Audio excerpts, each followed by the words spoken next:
After 2 days off, the Carolina Hurricanes are back at it once again. And this time, while they're still in New York, it's not the Islanders, but they will take on the Rangers as they look to have a stranglehold on the season series.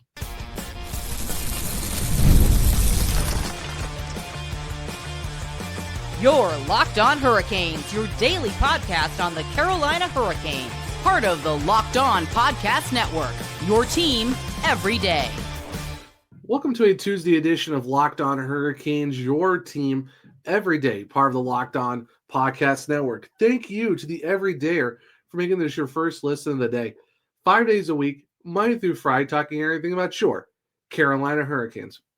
I'm your host, Zach Martin. I'm the credentialed Carolina Hurricanes beat writer over at the Hockey Writers, also a AHL writer over at the Calder Times, also the co-host of the Surgecast, which is a weekly Carolina Hurricanes podcast, along with all my duties here at Locked On Hurricanes.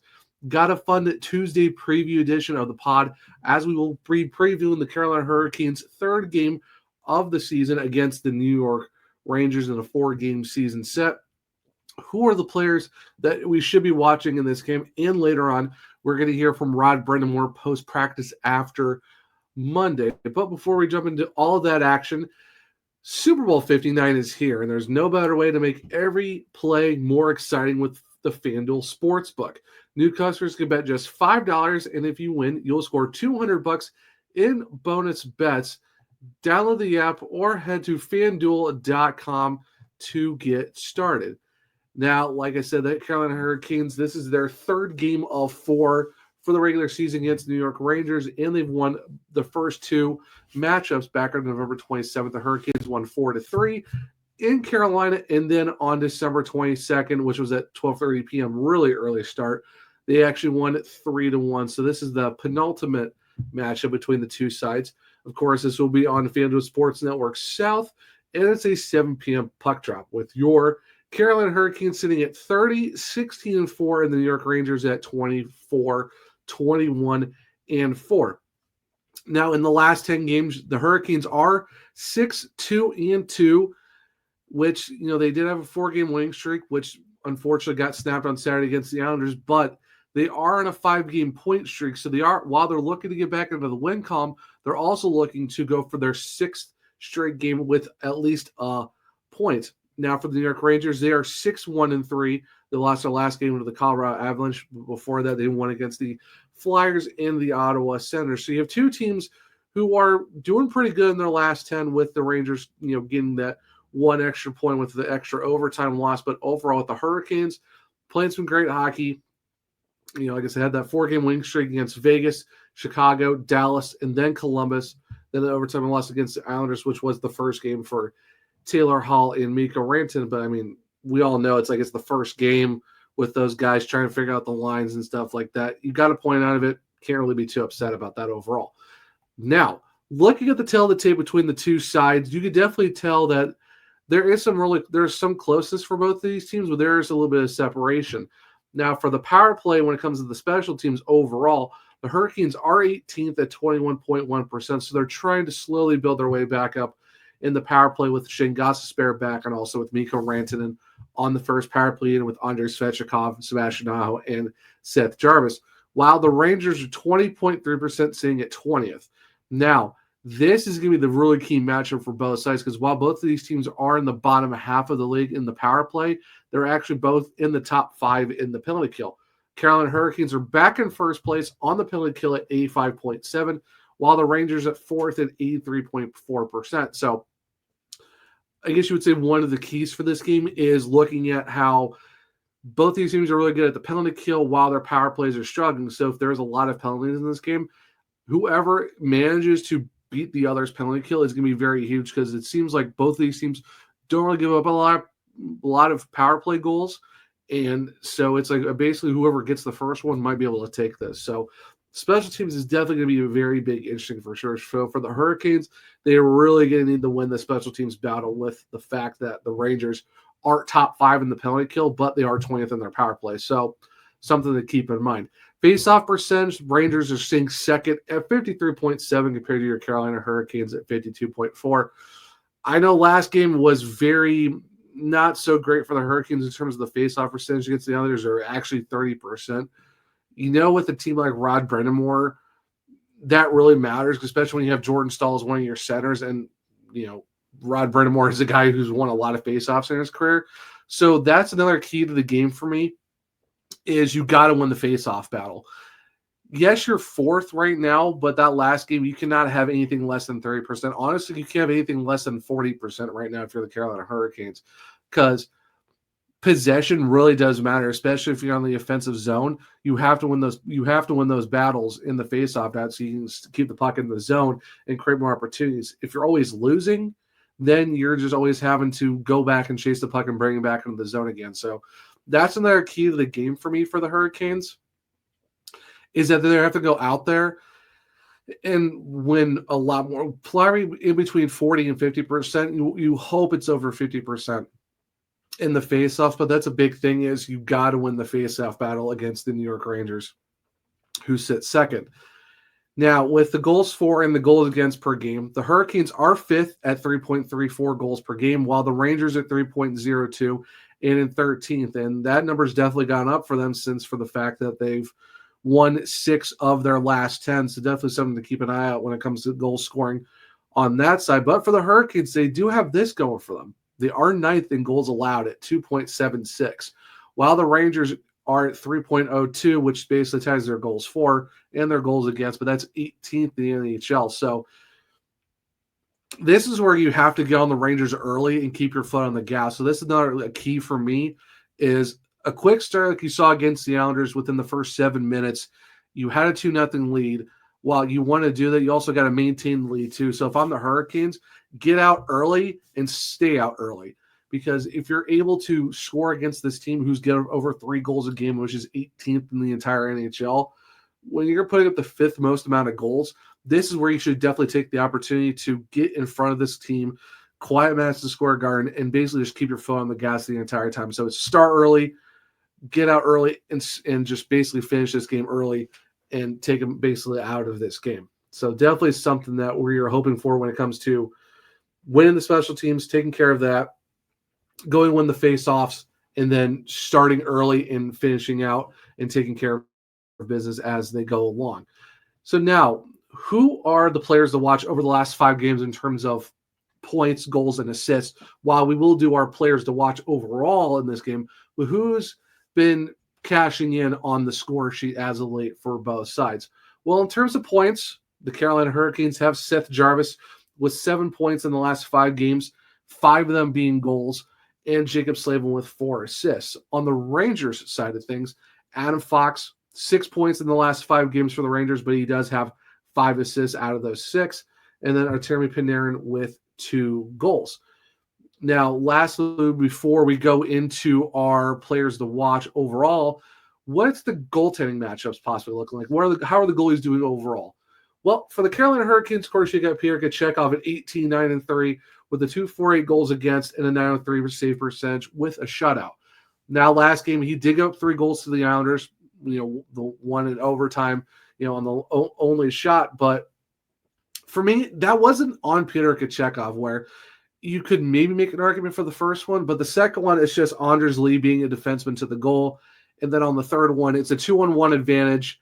You got a turnover in overtime. You really can't do that. You really can't put any blame on Pierre Kachekov in that game, because he basically kept the Hurricanes in that game a lot against the Islanders. So it's one of those things where it's another, he can only do so much, but you're seeing that nice fine line of what I talked about for the Monday, recap of that game, is you're seeing him finding that middle line of being like that swaggy, ultra-aggressive goaltender that we know, but the goalie who's been working with Paul Schoenfelder, the goalie coach of the Hurricanes, where they're trying to play more calm, cool, collect hockey, but not take him out of the element that makes him so good. So they're trying to find that nice line. So you really can't blame Piotr for that one. Now, Frederick Anderson is 5-1-0 on the season with a 2.15 goals against and a 912 save percentage. Now, with Kochekov playing on Saturday against the Islanders and you have 2 days off, you got the Rangers on Tuesday, but then you got the Blackhawks on Thursday, and then you got the LA Kings on Saturday, February 1st.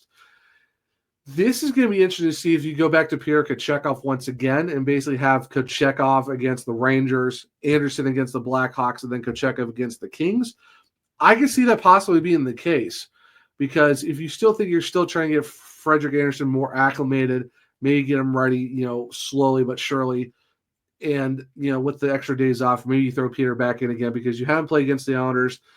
While the Rangers are they're 3 games above 500, but they're still trying to find their way back into a wild card race. It's still a divisional game where, for me, you always know I would talk about it. It's the tiers of where your points are at: divisional, conference, the entire league. And this is a huge division matchup. It's your third straight division game.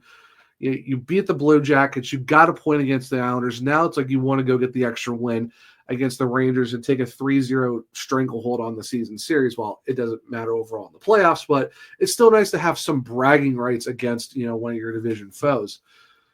So if you're going to go with the schedule of, with a game basically every other day for the rest of this week, going from Tuesday to Saturday, I would say you should go Pierre Kochetkov Tuesday against the Rangers, Frederik Andersen Thursday against the Blackhawks, and then Kochetkov again against the LA Kings. So that's kind of what I'm thinking at. They could go with Anderson, but if it's me with the 2 extra days off and you have a game every other day this week, I say go with Piotr and then go back to Anderson for the second game, on Thursday. Now for the Rangers, Igor Shesterkin, 17-16-2 with a 2.79 of goals against, a 9.11 save percentage and 3 shutouts. So while his record might not show it, of course, everyone knows that sometimes, should win-losses be a goalie stat. His goals against is pretty high, but his save percentage is actually above league average. So you're definitely seeing where a disconnect is with the Rangers defense, where they're giving up 3 goals a game, but Igor Shesterkin's making a lot of saves. And then with Jonathan Quick, 6-5-2 with a 3.11 goals against, an 8.97 save percentage and 2 shutouts. Basically kind of the same thing for Shesterkin, except his save percentage is sub 900 and above 3 goals. It's definitely one of those things where it's a situation where while both goalies are only a game above 500, one of these guys could probably show out. So it's going to be a pretty interesting matchup when it comes to who's going to be in goal. For me, don't be surprised if it's Pierre Kochetkov against Igor Shesterkin in the net for the game. But, of course, you can play completely different. Who really knows? But for me, I think it's probably the matchup we're going to be looking at for sure. Now, we did the tail of the tape, talk about the last 10 games, possible goalie matchups, keys to the game. Who are the players that we need to watch on not just the Hurricanes, but also on the Rangers as well? Well, if you stick around, we'll go over that here in a second on a Tuesday edition of Locked On Hurricanes. Super Bowl 59 is here. 1 game, 2 teams, endless possibilities. And there's no better way to make every play more exciting than with FanDuel Sportsbook. Whether it's predicting the first touchdown, calling the MVP, or even betting on the coin toss, FanDuel makes it easy to get in on the action. With live betting all game long, you can adjust your bets as the game unfolds and feel the thrill from kickoff to the final whistle. Download the app or head to FanDuel.com to get started. Bet just $5, and if you win, you'll score $200 in bonus bets. That's FanDuel.com.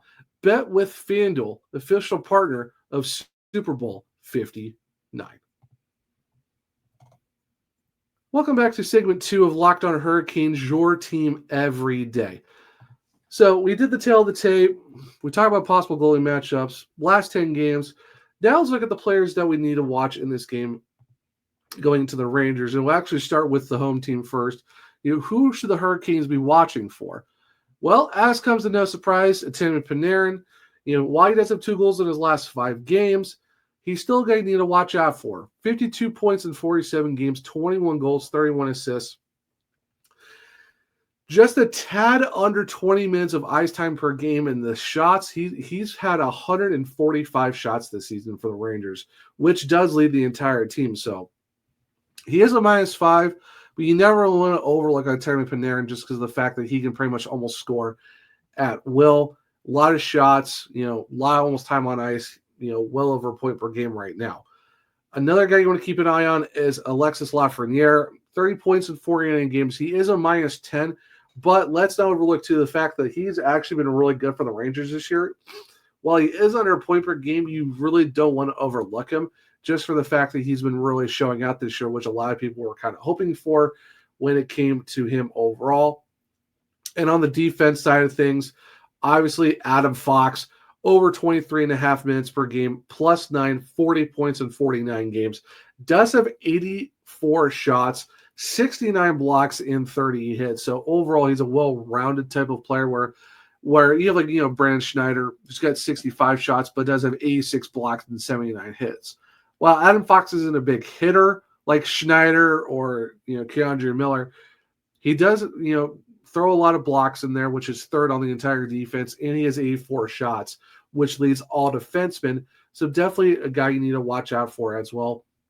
If we had to throw an honorable mention, and if this is the goalie matchup, I would say Igor Shesterkin, just because it's, while he is having a struggling season overall, still has a sub 2.8 goals against and is a 911 save percentage. So like I said, while his record might show struggling individually outside of that, still someone you definitely need to keep an eye on. That's for sure when it comes to that. Now, for the Carolina Hurricanes, second game of with the Carolina Hurricanes, got a Monday practice, and they're going to have a Tuesday morning skate before the game against the Rangers. So you're going to get 2 practices in for these guys.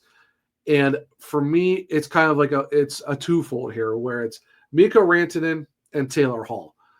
Yes, you had your first game with them against the New York Islanders on Saturday. They fly into town that morning, meet with the team at the hotel, more of video stuff, and you're thrown into your first game. Never had a practice. Don't really know the system. You saw them gradually build as they went through that game, especially Mikko Rantanen, what I talked about on Monday's show, where 5 shots, a bunch of time on ice, first power play unit. You could definitely tell that he had a lot of chances in that game. And Taylor Hall threw 3 hits. While he didn't register a shot, still threw a lot of hits, threw some blocks, was on the power play 2 unit as well. So you're seeing these guys slowly, building themselves in. And for Hall, started on the 4th line, got up to the 2nd. And at practice on Monday, he was with Andrei Svechnikov and Jesperi Kotkaniemi, while Mikko Rantanen was with Sebastian Aho and Jackson Blake.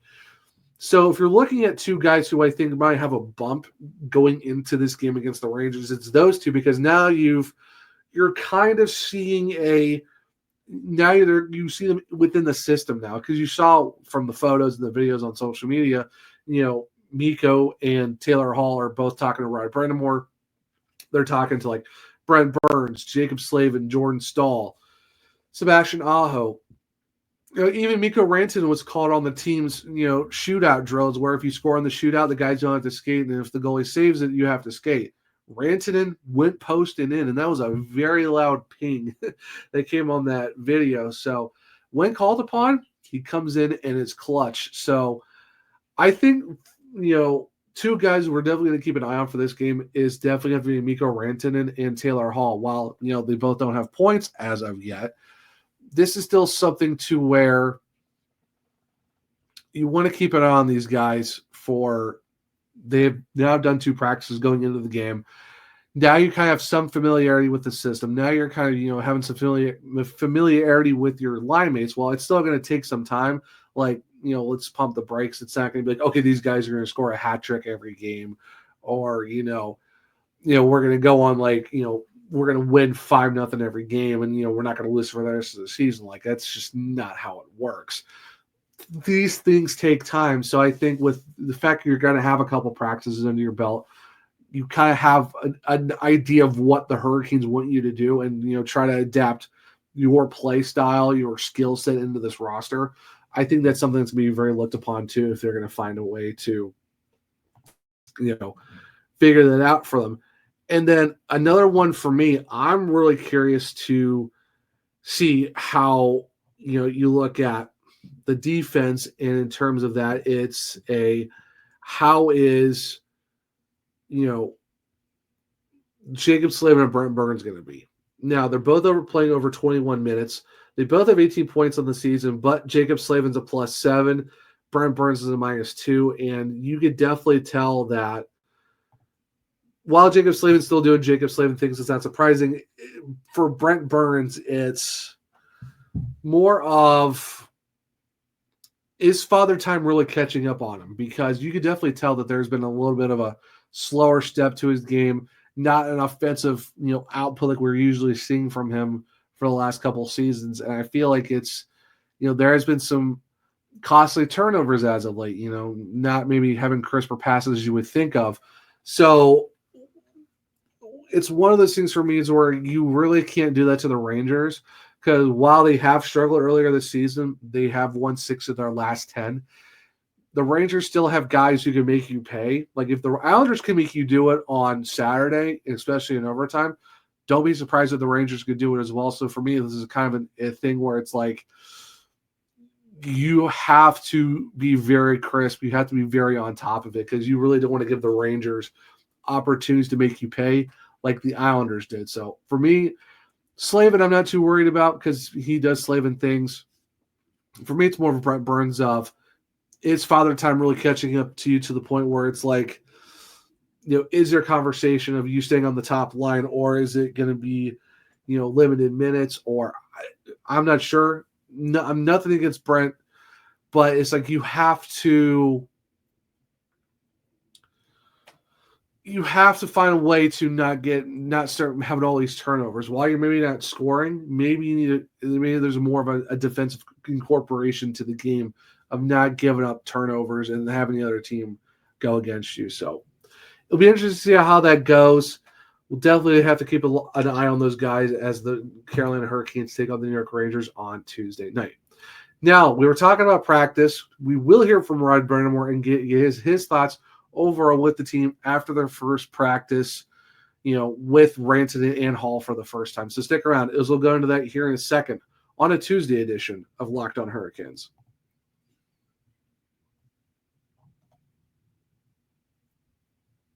Welcome back to segment 3 of Locked On Hurricanes, your team every day. So like I said, at the end of segment 2, we're going to jump into the post-practice conference with Rod Brind'Amour and get his thoughts on the first practice overall with Mikko Rantanen and Taylor Hall in the lineup. So without further ado, let's jump into that with Rod Brind'Amour right now. How much can just even one practice, being around the guys and seeing a little bit what you want to do help your two together? Well, I think it helps. I think just the more they're around each other and in environments where we're teaching and, going through stuff that we do on a regular basis, I think will help. But just in general, just the more time around anyone, you're going to feel more comfortable.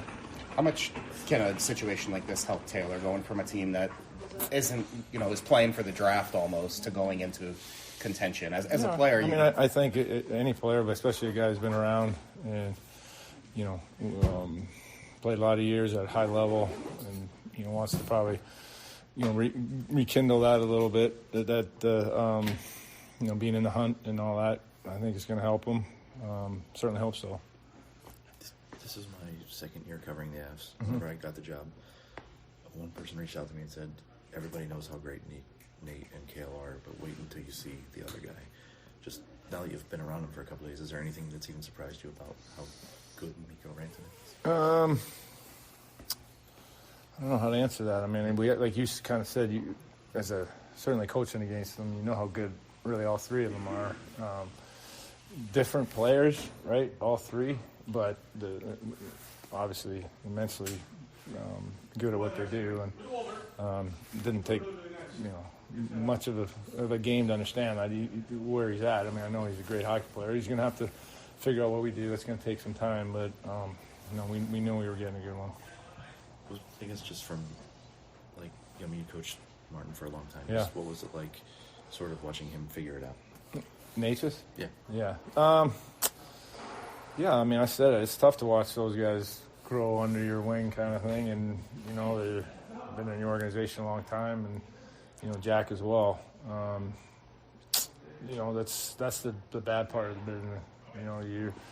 You do become attached to the players, and especially when you've had them for a long time and you have seen growth in their game, mature.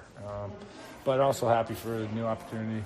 He's going to get to play with one of the best players in the world, and I think anyone would love that. Did you realize it was 25 years in one day from the day you got traded to Carolina? Were you aware of that? Well, I knew it was right around at that time, and that's you just don't know, right? That's the thing about, I guess, life in general, but in hockey terms too. Just things happen quick, and it's certainly a business, as we understand. But still, it is still personal too, and that's why for both teams and both players coming and going, it's not easy. Did you see the shock in his face that you probably had after you got traded? Yeah, not as much. I think he's handled it a lot better than I did. It took me a long time to really get my feet under me. So, like I said, I'm sure he'll get better and better. Both of them will as time goes by. Yesterday, after the game, you kind of talked about getting Taylor Hall more increased opportunity throughout the game down the way. What did you see from him that you were like? Well, it was just that. He was one of the better players for us. And, it was you got to sometimes switch the lines, do whatever, just to kind of get him a little more ice time. And that's kind of what we tried to do. I thought he was good in the third period and had 3 or 4 really good chances. Just didn't go for him. But, if we can get that kind of play out of him as well, that's what we're hoping for. How do you balance the task at hand, which is winning games and getting where you want to be in the season, and selling Mikko and maybe even Taylor on staying here? Well, I don't look at it like that. It's, the process of the whole thing about being here winning, that's our job, and, the rest takes care of itself. I've had a couple of people say to me that Jack Jarvy is the type of player that coaches love. Mm-hmm. You coached him. What is that? Why is that? What is that statement? Well, he does everything right. He's a class kid, and you'll see. Big thank you to the Carolina Hurricanes and Rod Brind'Amour as always. And you definitely hear it from him, talking about, even with one practice, just getting the guys involved. It does go a long way. Still now you're kind of slowly building into what system you're going to be needing for and stuff like that. And the good thing is, talking about, the last game against the Islanders, and Rod Brind'Amour said Taylor Hall was probably one of the best guys on the ice, just from the point of the physicality, block shots, the 200-foot game. You can definitely tell that Taylor Hall is like one of those guys for Rod, where he might not put up a lot of goals, but he'll do like that Jordan Stahl-esque of going out there, back checking, forechecking, throwing hits, blocking shots, just being a menace to the other team and, not letting them have scoring chances. So you're almost getting yourself another Jordan Stahl in Taylor Hall, who's, a former MVP, multi-time All-Star, first overall pick, guy who could still score. But now you're adding another bigger body to help your team, especially when it comes to the playoffs. If you sometimes need those bigger bodies in closer, tight physical games. So adding a guy like Hall goes a long way. And then with Mikko Rantanen, you could definitely tell that too. It's like just the shock and awe of like, okay, we have, in my opinion, one of the top 5 guys in the NHL right now. A lot of people will probably say top 10. But this is a guy who instantly gives a jump start to your team and helps you get ready for taking that next step. Be that guy who's going to be someone that the other team is going to have to be fearful of, because, while you do have guys like Sebastian Aho and Seth Jarvis, who I think are stars, almost getting towards that superstar level, Mikko Rantanen is a superstar.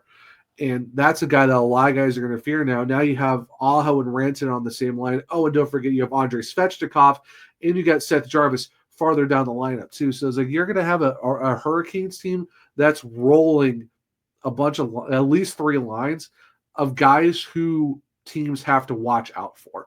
So I think that's a reason why you see a lot more balanced lineup rather than that super top heavy where you see like maybe Edmonton, Colorado to Toronto, where you see these very heavy top 6s, where for the Hurricanes, you kind of have that more balanced-esque type of lineup where you have like that guy on every line who's going to be a lethal scorer and a guy who can maybe throw some hits, a setup man and stuff like that. So that I feel like that's kind of more of this is what you're looking at in terms of more of a balanced lineup top to bottom.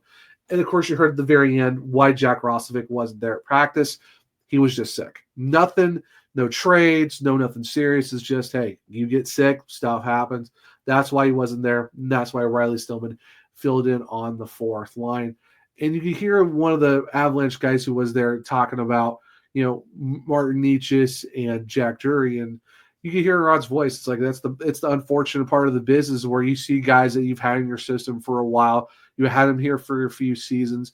You see them go from coming into the league, slowly building their way, finding their game and stuff like that. Now they're on an opposing team, and you aren't really going to see them anymore outside of now you're 2 matchups a season. So it's just an unfortunate part where you see guys grow under your system, but now you're going to have to face them, next season in their last year of their contracts, and see how they produce under someone else. So it's definitely a tough business, but just Rod being Rod, it's like, yeah, they're great guys. You'll see how they're going to play and stuff like that. And it's just the unfortunate business side of things to where you see guys grow into your wing, but eventually have to move on themselves. So that's just nature of the business.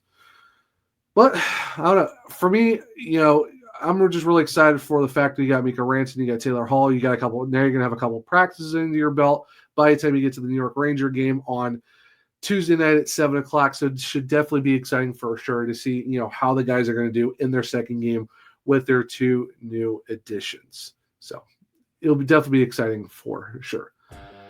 But guys, that will be a Tuesday edition of Locked On Hurricanes. Thank you for making it your first listen of the day. For your second listen, well, why don't you check out Locked On Fantasy Hockey? Become a fantasy hockey expert and get the edge over your league mates with daily tips from Steal and Flip. Find Locked On Fantasy Hockey on YouTube or wherever you get your podcast. If you want to keep up with me, I'm at OneTrueZach on X. The podcast is @LO_Hurricanes. I'm also on Blue Sky at the Zachary Martin, where I do have link trees in both my bios, where you can check out my articles at the Hockey Writers, or just go to thehockeywriters.com, search my author page at Zach Martin, and all my stuff will be there. I'm also on the Calder Times at thecaldertimes.com, where you can check out all my AHL articles over there. If you want to check out my other podcast, The Surgecast, well, you can just check out The Surgecast on all podcast platforms and on YouTube. For this show, well, Google, Spotify, Apple, iHeartRadio, Locked On Hurricanes will be right there. Follow, subscribe, leave a 5-star rating and review because I might just read it on the show. On YouTube, well, Locked On Hurricanes, subscribe, hit the bell notifications so you don't miss the show, hit the thumbs up button, let me know if you like the show as well. And in the comments, if you're watching this on YouTube, who are your players that you're watching for in the game for the Carolina Hurricanes against the New York Rangers? Share with all of their Keniacs so they become everydayers just like you. Hope everyone enjoyed the Tuesday episode of Locked On Hurricanes. Hope everyone enjoys watching the Hurricanes against the Rangers on Tuesday night. And until next time, as always, let's go Canes.